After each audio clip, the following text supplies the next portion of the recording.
देखिए, in details को लोग देखते हैं और शराफत में बोलते नहीं। फैक्ट ये है कि ये महज एंग्लो सैक्सन्स का एक ग्रुपिंग बनी। तीनों का मकसद ये है कि इवेंचुअली ये चीन, लेकिन इवेंचुअली भाई अभी तो 15 साल लगेंगे ये न्यूक्लियर सबमरीन डेवलप होते होते। ये अमेरिका ने एक ग्रुपिंग तो बना ली है, लेकिन खुल के कोई ये नहीं कह रहा कि हम चीन के खिलाफ हैं, समझे? ये अभी पहली दफा, इसीलिए ये इंटरेस्टिंग है कि इन्होंने एक तकरीर जाके वहां की कि भाई हम लोगों को मिलना चाहिए चीन के खिलाफ। चीन ने एक जंग नहीं लड़ी है सिवाय 1978 में, जब उसका वियतनाम से एक झगड़ा हुई थी। आप हैं कि मुस्तकिल जंग, एक जंग के बाद दूसरी जंग, America has always been at war. चीन जो है वो चींटियों की तरह यहाँ पे उनको जो काम मिल गया है वो कर रहे हैं।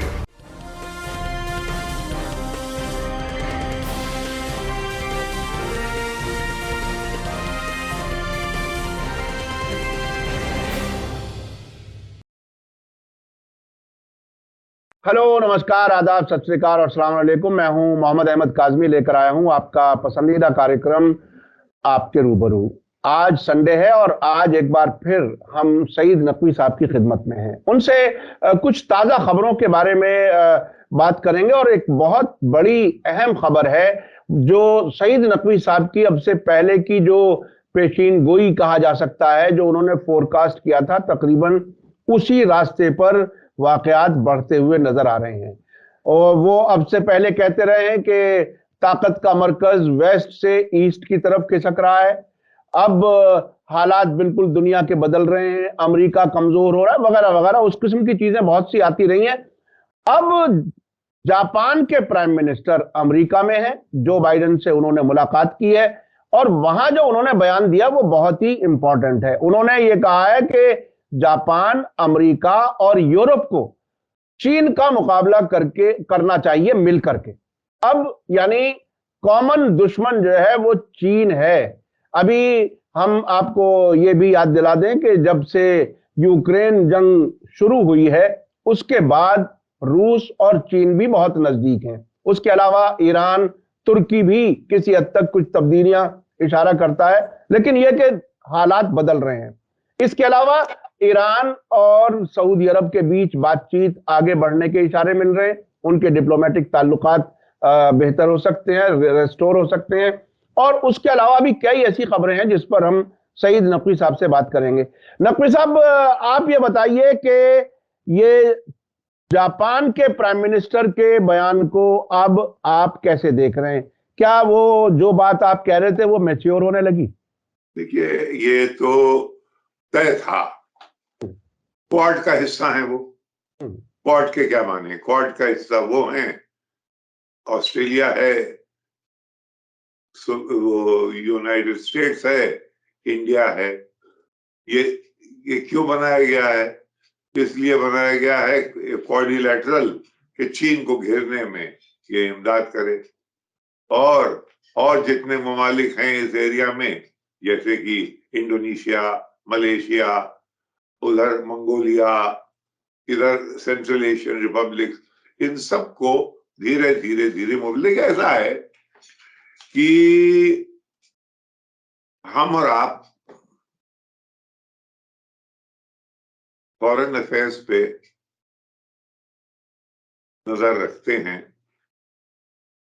और अपने सामीन तक जिस हद तक हो सके एक्सप्लेन करने की कोशिश करते हैं कि दुनिया कहाँ है, किस तरफ जा रही है और उससे हमारा क्या रिश्ता है। लेकिन अफसोस के साथ ये कहना पड़ता है, क्योंकि मैंने एक खबर अभी मैं इकोनॉमिस्ट पढ़ रहा था। अभी इकोनॉमिस्ट में कोई 1000 वर्ड्स की रिपोर्ट है फीजी से, जो कि इससे मिलते जो कि आपके जापानी जो शिकायत कर रहे हैं उससे वहां भी जाके उसका एक नुत्फा मिलता है क्या है? एक साहब है रंबूका, कि भाई अहम बात है, आपके सामईन भी समय और आप भी समझे इस बात को। आप तो जानते हैं क्योंकि आप इस किस्से का हिस्सा हैं, इस शायक आप भी हैं, ये शिकायत आपकी भी है। जी जी। वहां एक साहब हैं रंबूका, स्टीवेनी रंबूका। अच्छा, फीजी जो है उस मुल्क की नवीयत ये है कि वहां पे जो लोकल फीजियन पॉपुलेशन है वो मेलानीशियंस हैं, यानी एक एक आदमी जो है वो 7-7, 8-8 फुट का होता है। यानी उनके, अगर आप पिंडली देख लें तो मालूम होता है किसी इमारत का कॉलम खड़ा हुआ है, बड़े। एक जमाने में वहां, अब कहते नहीं है लोग, लेकिन अभी कुछ एक जनरेशन पहले कैनिबलिज्म बहुत थी, तो कंजम्पशन में ये एक उनकी ग़िज़ा में खास चीज थी।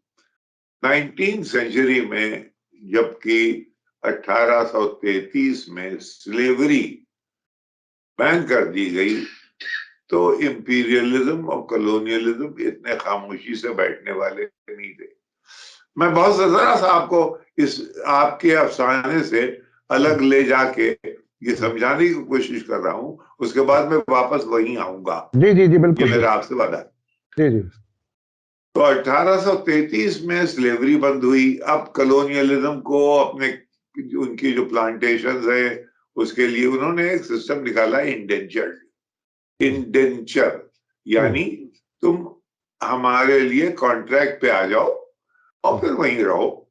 वो जहाज के ऊपर ले ले जाके हिंदुस्तान से, और हिंदुस्तान से बहुत गए, ज्यादातर हिंदुस्तान से गए। फिर वो Mauritius, reunion, south Africa, Durban का इलाका, नटाल, उधर कैरिबियन, और इसमें सबसे ज्यादा जो गए वो फीजी गए। फीजी काफी हद तक गए लोग, सबसे ज्यादा नहीं लेकिन बहुत मकदार में वहां पहुंचे। ये बेचारे, वहां पे एक चीज होती है नंगोना। नंगोना इस वहां भाग है, एक रूम, उसको पानी में तसले में मिला के फिर पीते, उसके बाद वहां इत्मीनान से पड़े रहते हैं मगरमच्छ की तरह धूप में। ये वहां के लिहाजा हिंदुस्तानियों को रास आई। उसके बाद कुछ कुछ और तरह की एक्टिविटी भी ज्यादा हो जाती है, लिहाजा पॉपुलेशन बहुत जल्दी बढ़ी, और वो कोई 600,000, कोई 6 मिलियन, 60 मिलियन पॉपुलेशन हो गई।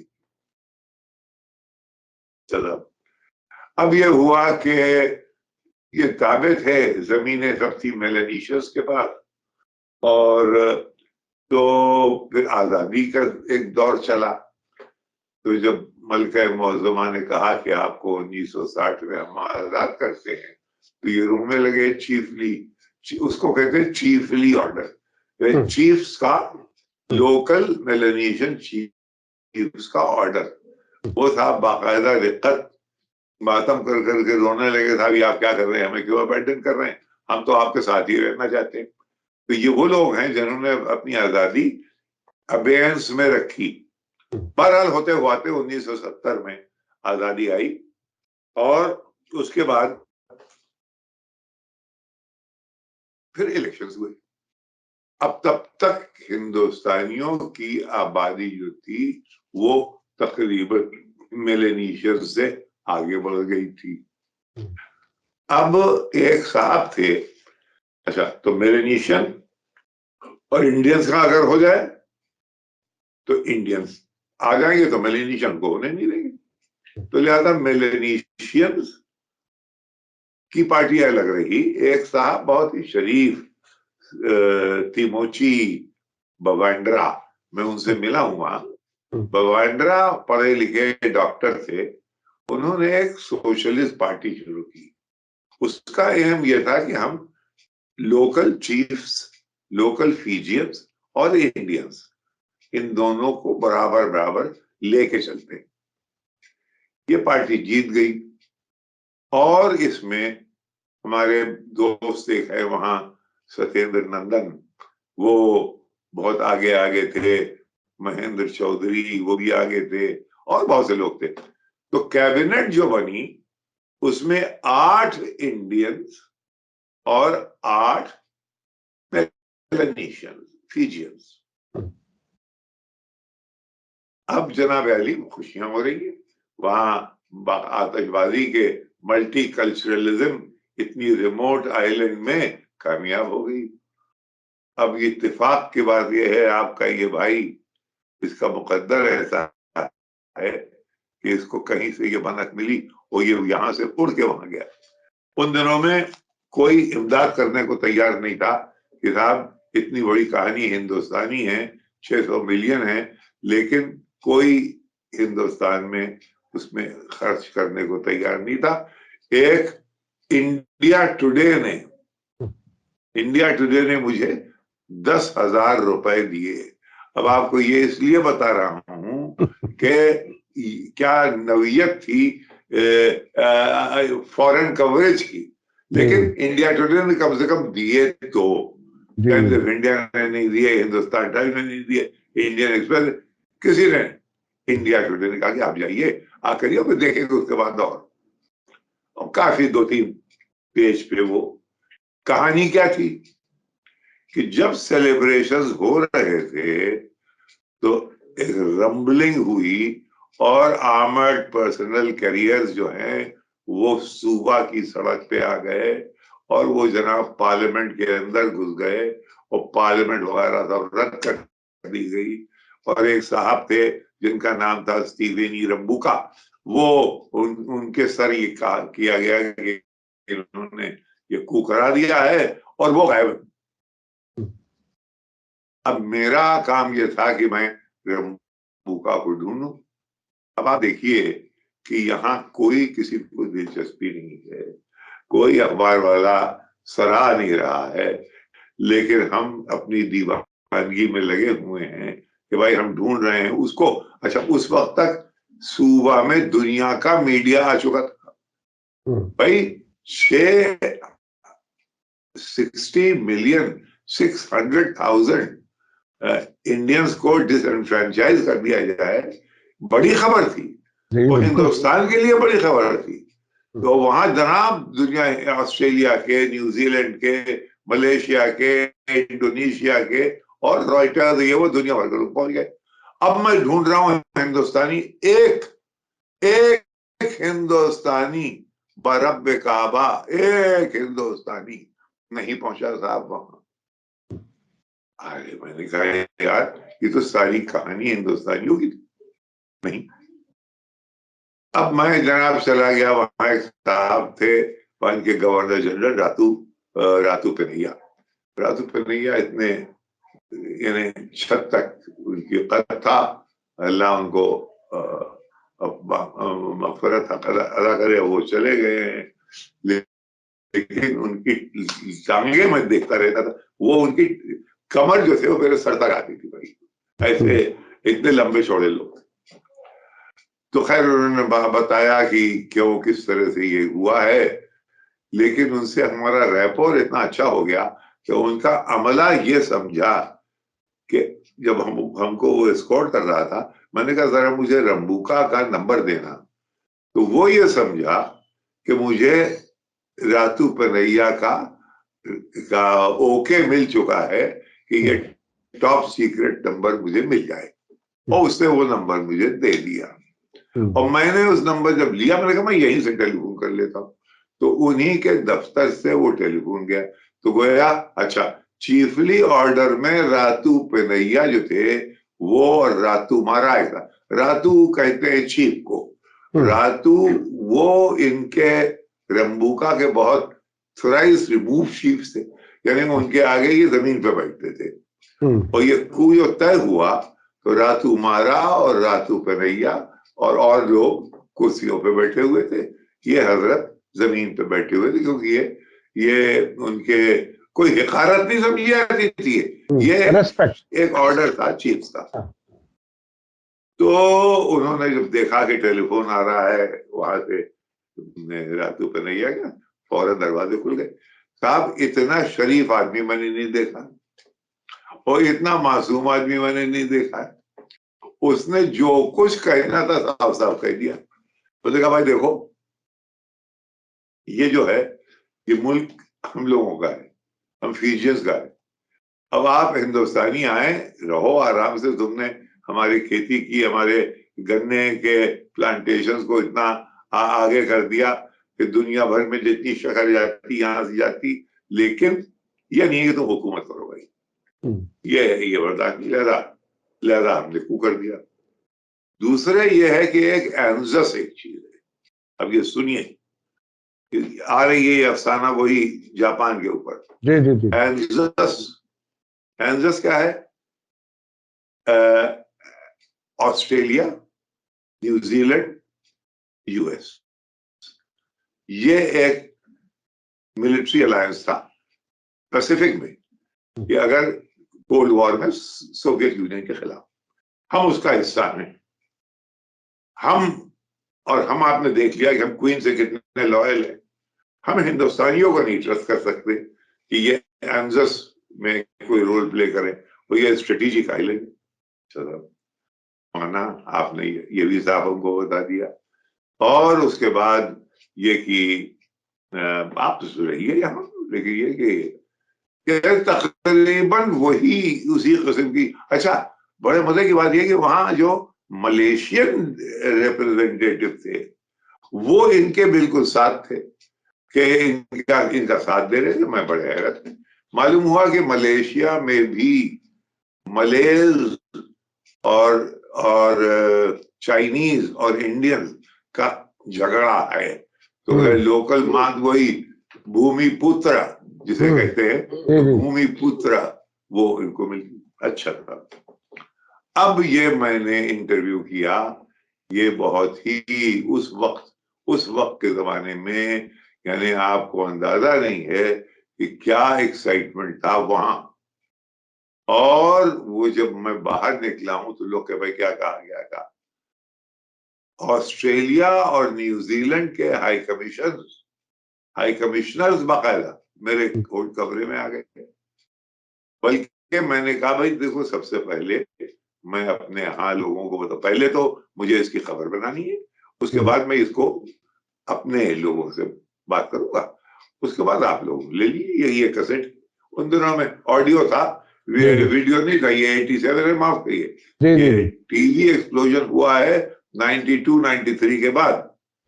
अभी ऑडियो है ये, तो वो आपको दे देंगे। अब मैं दिल्ली आ गया और दिल्ली में मैं घूमता फिर रहा हूँ। किसी को एक धेले भर दिलचस्पी नहीं, किसी को एक टके भर दिलचस्पी नहीं कि भाई अगर फर्ज करो कि 600,000 हिंदुस्तानियों का मामला है और तुम दिलचस्पी। और वहां पे जनाब मेरे घर में ग्रैम वाटर्स, मुझे नाम अभी याद है कि बाद में हो गया था हाई कमिश्नर यहाँ, उधर दरवाजा खुला तो देखा ग्रैम वाटर्स खड़े में कि भाई वो जरा अगर एक कॉपी उसकी मिल जाए। उधर ये रॉयटर्स वाले, यानी चारों तरफ एक्साइटमेंट है सिवाय हिंदुस्तान की। तो खैर मैंने उनको सब दिया। किस्सा इसके अंदर ये है कि फिर उसके रंबू का फिर नॉर्मल हो गए। और तब था कोल्ड वॉर का मामला।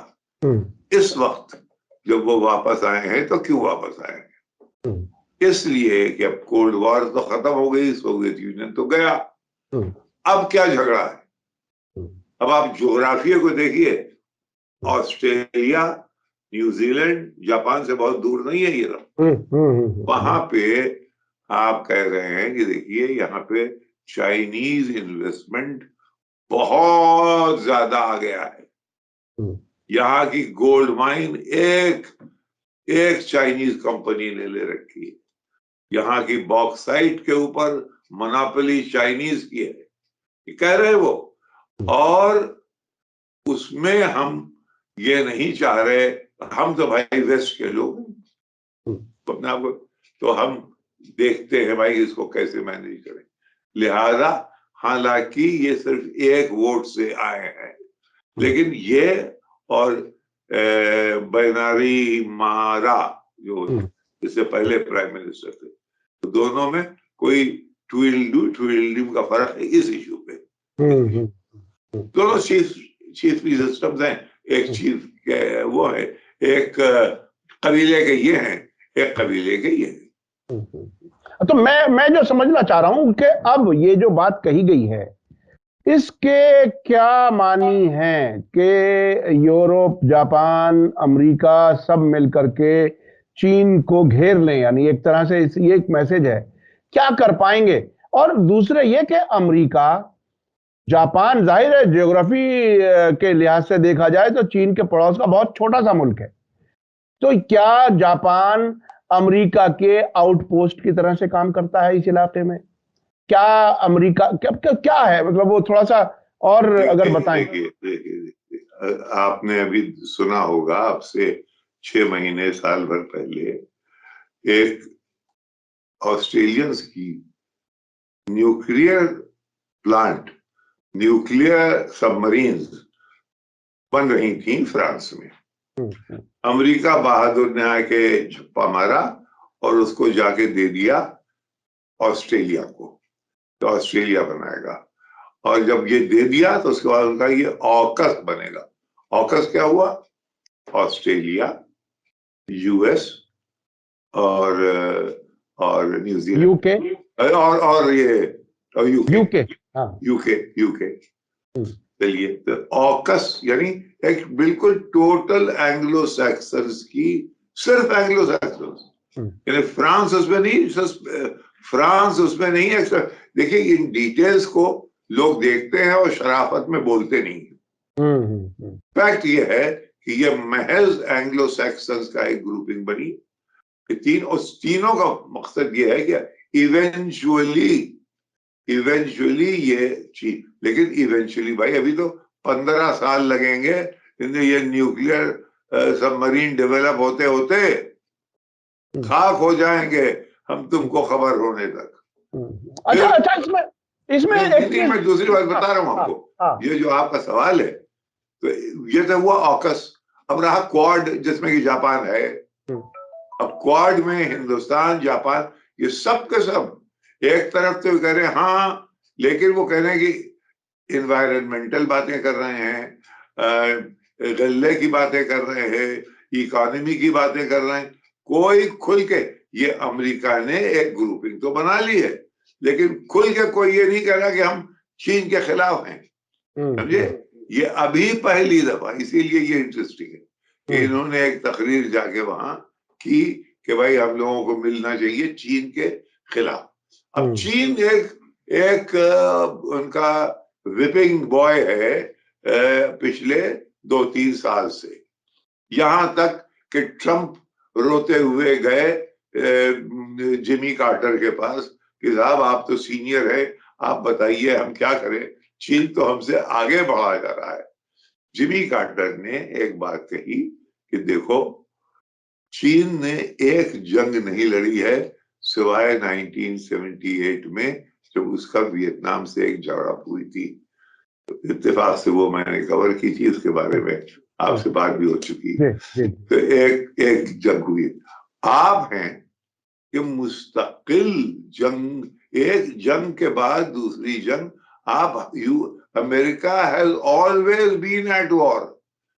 ये कंडीशन जब आपकी है तो मुझे हैरत नहीं है कि वो अपना इत्मीनान से काम कर रहे हैं। मसलन इस वक्त अफगानिस्तान में, अब अफगानिस्तान में कुछ नहीं मालूम क्या हो रहा, कोई कुछ कर रहा है, कोई इंतजार कर रहा है, हाथ पे हाथ रखे बैठे। चीन जो है वो चींटियों की तरह यहाँ पे उनको जो काम मिल गया है वो कर रहे हैं, यानी बिल्कुल एंट लाइक हैं वो, बिल्कुल एंट के फॉर्मेशन, और वो काम करना शुरू कर देते हैं। काम वो करना है जनाब इसमें श्रीलंका में। अभी लोग वहां से आए, कहने साहब वहां तो पूरा चारों तरफ चीनी दिखाई देते। श्रीलंका में सर पिछले दिनों बांग्लादेश में चीन के नए जो फॉरेन मिनिस्टर बने हैं वो अनशेड्यूल्ड 1 घंटे के लिए एयरपोर्ट पर रुक करके मोमिन से मिल करके गए हैं अपने काउंटर पार्ट से ढाका में अफ्रीका जाते हुए। तो ये खैर ये हम अलग से बात करेंगे, लेकिन एक चीज, आप एक लंबे अरसे से इंटरनेशनल सियासत को देख रहे हैं। अभी जितने वो जो एक जमाना था इंटरनेशनल ग्रुपिंग्स बनती थी और एक कोल्ड वार के वक्त में तो इतना सब कुछ सुनने में भी नहीं आता था, लेकिन अब बहुत जल्दी जल्दी में कई ऐसी ग्रुपिंग्स के ऐलान हुए। वो कितने इफेक्टिव हैं कितने नहीं इफेक्टिव हैं, क्या ये बिल्कुल तजर्बों की तरह से हो रहा है? मसलन क्वाड का जिक्र आपने किया, एनजस का जिक्र हुआ, ऑकस का जिक्र हुआ, और एक बहुत ही दिलचस्प था I2U2, बिल्कुल I love you you love me, बिल्कुल उस तरह की चीज थी। तो ये क्या तजर्बे किए जा रहे हैं या कोई भी तजर्बा कामयाब नहीं हो पा रहा है? नहीं, ये इन्होंने जो डलस के जमाने से सीटो नाटो सेंटो ये ग्रुपिंग सब बनाई थी सोवियत यूनियन के खिलाफ। अच्छा, इसलिए कि उसमें खपत है, जिसको कि आइजनहावर ने ये वर्ड दिया था, मिलिट्री इंडस्ट्रियल कॉम्प्लेक्स। उसकी खपत है इन चीजों में, इन एक्टिविटीज में। तो वो इनको बनाना पड़ती है, इन्होंने बनाई है। लेकिन ये कि अभी फिलहाल और चीज जो आपको दिलचस्प नजर आ रही है, वो आपने अभी तस्करा किया था कि एक तरफ कि सीरिया तुर्की की दोस्ती हो रही है, एक तरफ सऊदी अरेबिया ईरान की बातें हो रही हैं। यहाँ पे बातें हुई अभी एक कुछ ही दिन पहले इधर। तो ये खलफिशार है, यानी कोई ये ऑर्डर नहीं है। ये जैसे लोग एक भगदड़ में एक दूसरे की मदद, एक मिसरा है मीरानीस का कि शाहीन और कब्क छुप गए एक जा मिला के सर। अब शाहीन और कब्क एक दोनों चिड़िए हैं और दोनों एक दूसरे की जिद हैं। शाहीन कब्क का शिकार करता है, लेकिन यहाँ पे क्या मिसरा बना रहा है वो कि शाहीन, वो खतरा है कि शाहीन और कब्क छुप गए एक जा मिला के सर। यानी बिल्कुल यही आलम है कि भाई दोस्त ढूंढ रहे हैं, कौन है कौन नहीं है। तो ये एक सिलसिला जारी है। इसको कहते हैं जब एक सेंट्रल पावर जब उसमें फिशार आता है, तो एक तमाम सैटेलाइट ये चक्कर बहुत से होने लगते हैं उसमें। अभी हम लोग उस फेज से, बहुत ही क्रिएटिव, बहुत खतरनाक भयानक फेज है ये, जिससे हम और आपको गुजरना है अभी। अच्छा, इस खतरनाक भयानक हालात के बीच में उधर मिडिल ईस्ट का जो हमेशा एक्टिव वो रहता है थिएटर इजराइल फिलिस्तीन वाला, वो नई हुकूमत बनने के बाद कुछ उसमें भी बड़ी तेजी नजर आ रही है। वहां भी खुद इंटरनल तब्दीलियां, जिसे वो सुधार का नाम ले रहे हैं, और फिलिस्तीनियों से टकराव, ये दोनों चीजें एक साथ हो रही हैं। उसको आप किस तरह से देख? ये लॉजिकल है, इसलिए कि जो इजरायली डिफेंस फोर्सेस के चीफ हैं, अब ये सरकार आई है तो वो हटेंगे और लोग आएंगे। उनमें से कुछ लोग हैं जो कि रिलीजियस जायनिज्म एक पार्टी है, उसके एक साहब है, वो कह रहे हैं कि ये डिफेंस का काम अलग और डिफेंस के नीचे सिविलियन काम अलग। तो वो कह रहे हैं साहब ये तो डिवीजन हो जाएगा, और अगर ये डिवीजन होगा, आईडीएफ उनकी सबसे, जैसे पाकिस्तान की फौज, यानी बहुत से ममालिक ऐसे हैं जहां फौज इज द सेंट्रल फिगर, तो इजराइल की फौज जो है, इजरायली डिफेंस फोर्सेस, वो बहुत सेंट्रल है। उसको अगर आप तोड़ देंगे तो उसमें भी डिविजन्स हो रहे हैं। होता क्या फिर, इस तरह के डिविजन्स और डिफरेंसेस जब पैदा होते हैं तो दोनों साइड हॉकिश पोजीशंस लेती हैं बाहर के प्रॉब्लम्स पे, मसलन हिजबुल्ला पे, मसलन ईरान पे, मसलन फलस्तीनियों पे। ये अलामत है इस बात की कि आपस में टकराव है, और जो ये समझते हैं कि जो ज्यादा हॉकिश होगा, समझे, उसको पॉपुलेशन ज्यादा सपोर्ट करेगी। हालांकि कभी ऐसा होता है, कभी नहीं होता, ये है।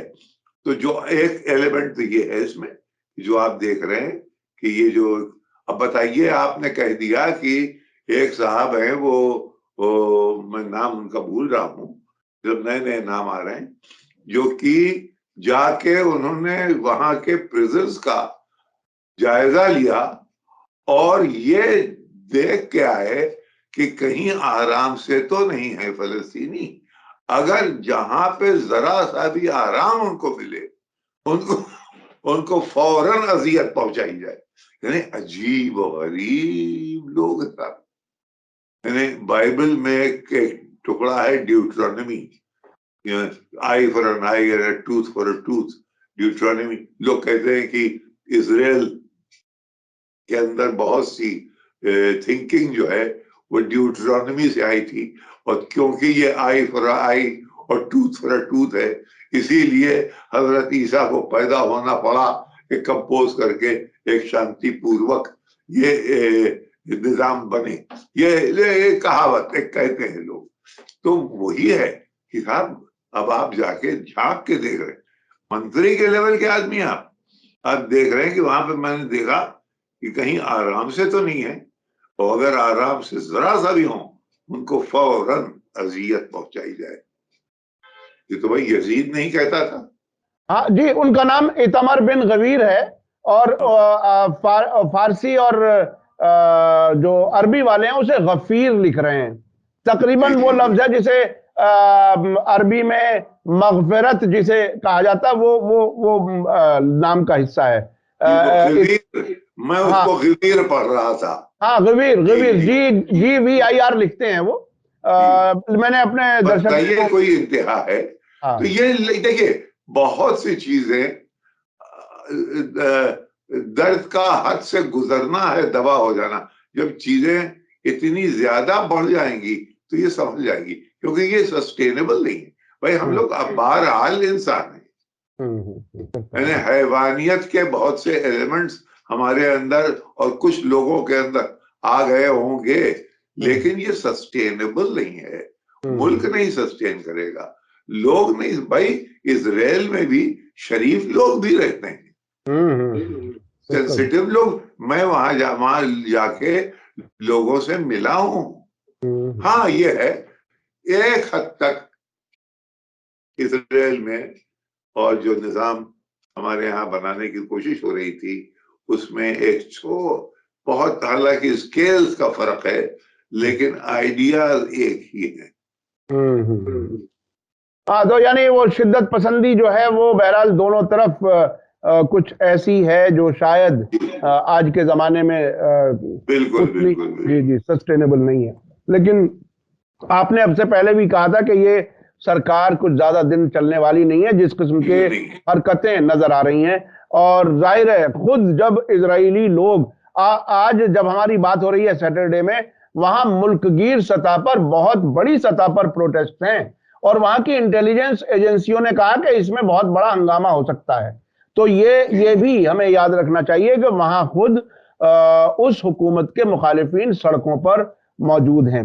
बहुत बहुत शुक्रिया सईद नकवी साहब, आपने खास तौर पर जो दुनिया का बदलता हुआ निजाम, ताकत का मरकज बदलता हुआ जो नजर आ रहा है, और खास तौर पर जिस तरह से आपने बैकग्राउंड फिजी की बता करके, और जापान के प्राइम मिनिस्टर के उस हिंदुस्तानी मीडिया की गफलत, जी, वो तो कमाल की है साहब। वो मैं सोच रहा था बीच में थोड़ा सा बताऊं, लेकिन इराक जंग जो कवर की आपकी सरबराही में, वो मैं समझता हूं एक लंबे अरसे से, उसके बाद ना कुछ हुआ, ना उससे पहले उतना कुछ हुआ। क्योंकि विदेशों को भारत के जर्नलिस्ट अगर अपनी नजर से देखें तो भारत के फायदे की बात सोचें, लेकिन अगर वेस्टर्न मीडिया को हम कहा यह जाता है काज़मी साहब, बहाना यह किया जाता है कि साहब उसमें लोगों को दिलचस्पी नहीं है, उसके कोई टीआरपी रेटिंग नहीं। ये टीआरपी रेटिंग एक बहुत बड़ी ट्रिक है। जो प्रोग्राम ना करना चाहो, कह दो कि टीआरपी रेटिंग नहीं, लेकिन उस प्रोग्राम की टीआरपी रेटिंग्स अगर आपको याद हो, कौन बनेगा करोड़पति उन दिनों में चल रहा था, और ये डायरेक्टर जनरल ने आपको ये फिगर्स दी थी कि ये इस प्रोग्राम की रेटिंग उससे ज्यादा हो गई थी। बिल्कुल बिल्कुल बिल्कुल। और लोगों को अगर इंफॉर्मेशन मिले और सही इंफॉर्मेशन मिले तो वो खुद चाहते हैं, और हत्ता के हमें रॉयटर्स, एएफपी और किस किस ने हमसे कॉपी किया था, हमारे खबरों को उन्होंने अपने जगह दी थी। भारत के जर्नलिस्ट बहुत कुछ कर सकते हैं, और सबसे बड़ी बात यह है कि अगर बाहर की दूसरों की नजर से देखोगे तो उन्हें ही फायदा पहुंचेगा। अल्टीमेटली जो हमारी पॉलिसीज पर असर होता है और लोगों की ज़हनियत पर असर होता है वो मुल्क के नुकसान में ही होता है। बहुत बहुत शुक्रिया सईद नकवी साहब, आपने वक्त दिया। इसी के साथ मुझे दीजिए इजाजत। धन्यवाद, शुक्रिया। जय भारत, जय हिंद। मीडिया स्टार वर्ल्ड के और वीडियो देखने के लिए हमारे चैनल को सब्सक्राइब करें और सीधे नोटिफिकेशन पाने के लिए बेल आइकन दबाएं। और अगर हमारी खबर सच्ची और अच्छी लगे तो अपने व्हाट्सएप, इंस्टाग्राम, फेसबुक और ट्विटर अकाउंट पर जरूर शेयर करें।